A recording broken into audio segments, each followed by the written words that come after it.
ಬದುಕು ಜಟಕ ಬಂಡಿ.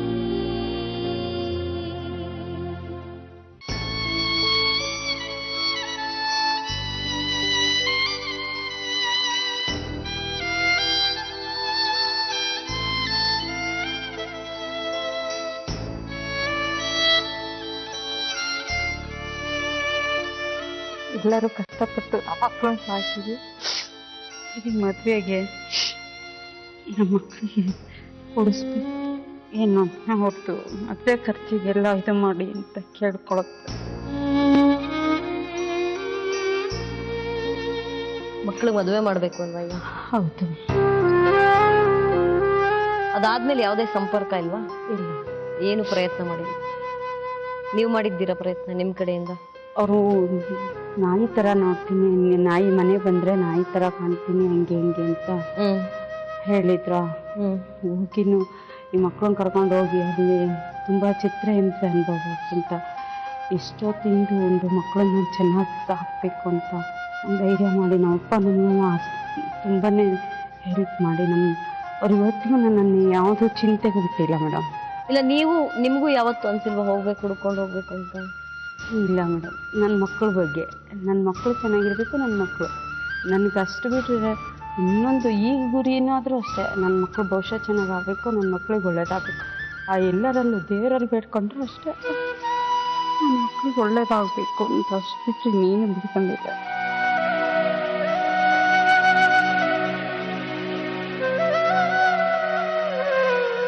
ಅವ್ರಿಗೇನೋ ಬರ್ಕೊಟ್ರಿ ಅಂತ ಹೇಳಿದ್ರಲ್ಲ, ಏನು ಬರ್ಕೊಟ್ರಿ? ಏನೂ ಇಲ್ಲ ಮೇಡಮ್, ಅವ್ರು ಬರ್ಸ್ಕೊಂಡ್ರು ಅಂದರೆ ಅದೇ ನಿಮಗೆಲ್ಲ ಕೊಟ್ಟಿನಿ, ನಮ್ಮ ಜವಾಬ್ದಾರಿ ನಮ್ಮ ಹತ್ರ ಬರಬೇಡ ಅನ್ನೋದಕ್ಕೆ ಬರೆದ್ರೆ ನನಗೆ ಅವಾಗ ಅಷ್ಟೊಂದು ಬುದ್ಧಿ ಗೊತ್ತಾಗ್ಲಿಲ್ಲ. ಸುಮ್ಮನೆ ಹ್ಞೂ ಅಂತ ಹೇಳಿ ಸೈನ್ ಮಾಡಿದೆ ಅಷ್ಟೇ. ಅಂದ್ರೆ ಅವ್ರಿಗೆ ಆಸ್ತಿ ಏನಾದ್ರು ಇದೆಯೇನಮ್ಮ? ಅದಕ್ಕೆ ನೀವು ಪಾಲಿಗೆ ಹೋಗ್ತೀರಿ ಅನ್ನೋ ಭಯಕ್ಕೆ ಹಾಗೆ ಬರ್ಕೊಂಡ್ರ? ಅದೇ ಇರ್ಬೇಕು ಮೇಡಮ್. ಅವೆಲ್ಲ ಸರಿ. 30 ಎಕರೆ ಜಮೀನಲ್ಲಿ ನನಗೆ ಬರೀ 6 ಎಕರೆ ಅಷ್ಟೇ ಕೊಟ್ಟಿರೋದು. ಅವ್ರ ಬಗ್ಗೆ ಆಮೇಲೆ ಏನಾದ್ರು ಸುದ್ದಿ ಗಿದ್ದಿ ಕೇಳುವಂತಮ್ಮ, ಇಲ್ಲಿದ್ದಾರೆ ಇಷ್ಟು ಮಕ್ಳಿದಾವೆ ಹೇಳ್ತಾ ಇದ್ರು ಮೇಡಮ್. ಹಂಗೆ ಗಾಳಿ ಮಾತೆಲ್ಲ ಬರ್ತಾ ಇತ್ತು. ಏನಂತ? ನನಗೆ ಕೇಳಕ್ಕೆ ಮನ್ಸಾಗ್ತಾ ಇರ್ಲಿಲ್ಲ. ಅವ್ರಿಗೆ 2 ಹೆಣ್ಣಾಗಿದ್ದಾವಂತೆ, ಆಮೇಲೆ ಈಗ ಬೆಂಗಳೂರಿಗೆ ಹೋಗಿದಾರಂತೆ ಅಂತ ಹೇಳ್ತಾ ಇದ್ದು. ಈಗ ನಾನು ಅದ್ರ ಕಡೆ ಗಮನ ವಹಿಸಿರ್ಲಿಲ್ಲ. ಈಗೀಗ ಮಕ್ಕಳು ಮದ್ವೆಗೆ ಬಂದ್ರು, ಮೇಲಾಗಿ ಇವಳು ನಮ್ಮಪ್ಪ ನೋಡ್ಬೇಕು, ನಾ ಹಾಕೋಣ ಅಂತ ಹೇಳ್ಬಿಟ್ಟು ಈಗ ಅವ್ರು ಬಂದ್ರೆ ಏನ್ ಬಯಸ್ತೀರಿ? ಒಳ್ಳೆ ಗುಣ ಇದ್ರೆ ಮದ್ವೆ ಮಾಡಿ ಜವಾಬ್ದಾರಿ ಕಳ್ಕೊಂಡ್ಲಿ, ಇಲ್ಲ ಬೇಡ ಅಂದ್ರೆ ದುಡ್ಡು ಕೊಟ್ಬಿಟ್ಟು ನನ್ನ ಮಕ್ಕಳು ನಾನು ಒಳ್ಳೆ ಸ್ಥಾನಕ್ಕೆ ಕಳಿಸ್ತೀನಿ. ನಂಗಿದೆ ಅದು ಭರವಸೆ.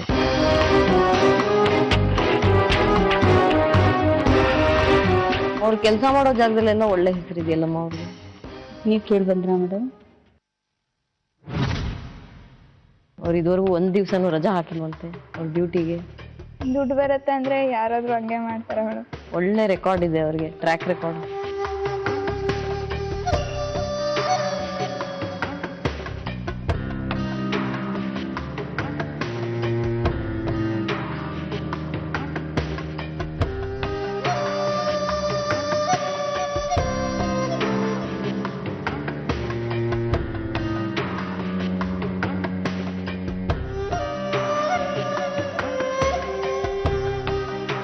ಹುಡುಕಿಟ್ಟಿದ್ದವ್ರು ತಪ್ಪಿಸ್ಕೊಂಡಿದ್ದಾರೆ. ಹುಡುಕ್ಬೇಕು, ನೀವೆಲ್ಲ ಸಹಾಯ ಮಾಡ್ಬೇಕೀಗ ಹುಡುಕಕ್ಕೆ. ಇಬ್ರು ಬರ್ತೀರಾ ಹುಡುಕಕ್ಕೆ?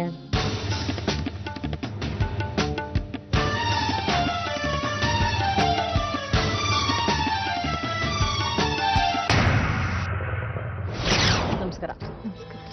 ಈಗ ಶ್ರುತಿ ಮತ್ತು ಶ್ವೇತಾ ಮತ್ತು ಅವ್ರ ತಾಯಿ ಪ್ರತಿಭಾ ಅವ್ರ ಕೇಸ್ನಲ್ಲಿ ನನಗೆ ಮೇನ್ ವಿಚಾರ ಇರೋದು ಇಷ್ಟೇ. ಅವ್ರು 20 ವರ್ಷದ ಹಿಂದೆ ಆಸ್ ಗುಡ್ ಆಸ್ ಎಸ್ಟ್ರೇಂಜ್. ಅವರು ಪ್ರಾಯಶಃ ಇವರಿಂದ ಯಾವುದೋ ಒಂದು ಇನ್ಫಾರ್ಮಲ್ ಆಗಿ ಬರ್ಸ್ಕೊಂಡು ಹೊರಟೋಗಿದ್ದಾರೆ, ಇನ್ಮೇಲೆ ನಾನು ಬರಲ್ಲ ಅಂತ. ಅದಾದ್ಮೇಲೆ ಸಂಪರ್ಕನೇ ಆಗಿಲ್ಲ. ಇಂತಹ ಪರಿಸ್ಥಿತಿಯಲ್ಲಿ ಅವ್ರಿಗೆ ಏನ್ ಹಕ್ಕಿರುತ್ತೆ ಹೆಣ್ಮಕ್ಳಿಗೆ? ಹಿಂದೂ ವಿವಾಹ ಪದ್ಧತಿ ಪ್ರಕಾರ ಗಂಡ ಹೆಂಡತಿ ಇವರಿಬ್ಬರು ಮಧ್ಯ ವಿವಾಹ ವಿಚ್ಛೇದನ ಆಗಿಲ್ಲ. 20 ವರ್ಷ ಅವ್ರು ದೂರ ಇದ್ದಾರೆ ಅಷ್ಟೇ. ಆದ್ರೆ ಇವರು ಅವರ ಹೆಂಡತಿ ಬಂದ್ಬಿಟ್ಟು 90ನೇ ಇಸ್ವಿಲಿ ದಾವಣಗೆರೆ JMFC ಯಲ್ಲಿ ಒಂದು ಕೇಸ್ ಹಾಕೊಂಡಿದ್ದಾರೆ ಜೀವನಾಂಶಕ್ಕೆ. ಅಲ್ಲಿ ಅವ್ರಿಗೆ ಹೆಂಡತಿಗೆ 500 ರೂಪಾಯಿಗಳು, ಮಕ್ಕಳಿಬ್ಬರಿಗೂ 250 ರೂಪಾಯಿಗಳು, ಟೋಟಲಿ 1000 ರೂಪಾಯಿ ಜೀವನಾಂಶ ಅವ್ರಿಗೆ ಆದೇಶ ಆಗಿತ್ತು. ಆದ್ರೆ ಇದನ್ನ ಎಷ್ಟು ವರ್ಷ ಹೀಗೆ ತಗೊಳ್ಳೋದು ಅಂತ ಹೇಳ್ಬಿಟ್ಟು ಅವರೆಲ್ಲರೂ ಸೇರಿ ಹಿರಿಯರೆಲ್ಲ ಕೂತ್ಕೊಂಡು ಒಂದು ಪಂಚಾಯತಿ ಮಾಡಿದ್ರು. ಅದ್ರ ಮೂಲಕ ಇವರು ಒಂದು ದಾನ ಪತ್ರ, ಕರಾರು ಪತ್ರ ಮಾಡಿಕೊಟ್ರು. ಅದರಲ್ಲಿ 6 ಎಕರೆ ಇವ್ರಿಗೆ ಜಮೀನ್ ಕೊಟ್ರು. ಅದೇ 3 ಎಕರೆ ಕೆಲ್ಸಕ್ಕೆ ಬರೋದು, ಇನ್ನೊಂದು 3 ಎಕರೆ ಇಲ್ಲ ಅನ್ನೋದು. ಅದ್ರಲ್ಲಿ ಇವರು ದಾವಣಗೆರೆ ಜಿಲ್ಲೆಯಲ್ಲೇ ಒಂದು ಬ್ಯಾಂಕ್ ಇದೆ, ಸೆಂಟ್ರಲ್ ಬ್ಯಾಂಕ್ ಆಫ್ ಇಂಡಿಯಾ. ಅದರಲ್ಲಿ 26,000 ಸಮಥಿಂಗ್ ಚೇಂಜ್ ಅಷ್ಟು ಅಮೌಂಟ್ ಕೂಡ ಇವ್ರಿಗೆ ಸೇರ್ಬೇಕು ಅಂತ ಹೇಳಿ ಆ ಕರಾರು ಪತ್ರದಲ್ಲಿ ಬರ್ಕೊಟ್ಟಿದ್ದಾರೆ. ಇವ್ರು ಅಷ್ಟು ತಗೋಬೇಕಾದ್ರೆ ಅದರಲ್ಲಿ ಒಂದು ಕಂಡೀಷನ್ ಹಾಕಿದ್ರು, ನನಗೂ ಮತ್ತು ನನ್ನ ಮೈನರ್ ಕಿಡ್ಸ್ ಎಲ್ರಿಗೂ ಸೇರಿ ನಾನು ತಗೊಳ್ತಾ ಇದ್ದೀನಿ, ನನ್ಗೂ ನಿನ್ಗೂ ಮುಂದೆ ಯಾವ ವಿಷಯದಲ್ಲೂ ಸಂಬಂಧ ಇಲ್ಲ ಆ ತರ ಅಂತ ಹೇಳಿ ಇವ್ರು ಬರ್ಸ್ಕೊಂಡು ಸೈನ್ ಎಲ್ಲ ಮಾಡಿಸ್ಕೊಂಡಿರೋದು ಇವರು. ಆದ್ರೆ ಈಗ ಅವರು ಆ ಕರಾರು ಪತ್ರ ಮಾಡ್ಬೇಕಾದ್ರೆ ಈ ಮಕ್ಕಳು ಮೈನರ್, ಅವಾಗ ಇವ್ರಿಗೇನು ಗೊತ್ತೇ ಇಲ್ಲ, ಪ್ರಪಂಚದ ಜ್ಞಾನ ಇಲ್ಲ ಅವಾಗ ಅವ್ರಗಳಿಗೆ. ಹಾಗಾಗಿ ಇವರು ವಾರಸತ್ವ ಕಾನೂನು ಪ್ರಕಾರ ಇವರು ಅವ್ರ ಅಪ್ಪನ ಮೇಲೆ ಒಂದು ಪಾರ್ಟಿಷನ್ ಡೀಡ್ ವಿಭಾಗಕ್ಕೆ ಒಂದು ಕೇಸ್ ಹಾಕೋಬಹುದು. ಸೊ ಅವರಿಗೆ ಈ ತರದ ಹಕ್ಕುಗಳಿವೆ. Thank you madam, thank you. ಬಹಳ ವಿವರವಾಗಿ, ಬಹಳ ಸ್ಪಷ್ಟವಾಗಿ ಎಲ್ಲ ವಿಚಾರಗಳನ್ನ ನಮ್ಗೆ ತಿಳಿಸ್ಬಿಟ್ಟಿದ್ದೀರಿ. ಧನ್ಯವಾದ. ಯಾವುದೇ ಮಾಹಿತಿ, ಯಾವುದೇ ದಾಖಲೆ ಇದೆ KSRTCಲಿ ಕೆಲಸಕ್ಕಿದ್ದಾರೆ ಅನ್ನೋ ಒಂದು ಸಣ್ಣ ಸುಳ್ಳು ಬಿಟ್ಕೊಂಡು ಜಗದೀಶ್ವರನನ್ನು ಹುಡುಕಲು ಹೊರಟಿತು ನಮ್ಮ ತಂಡ.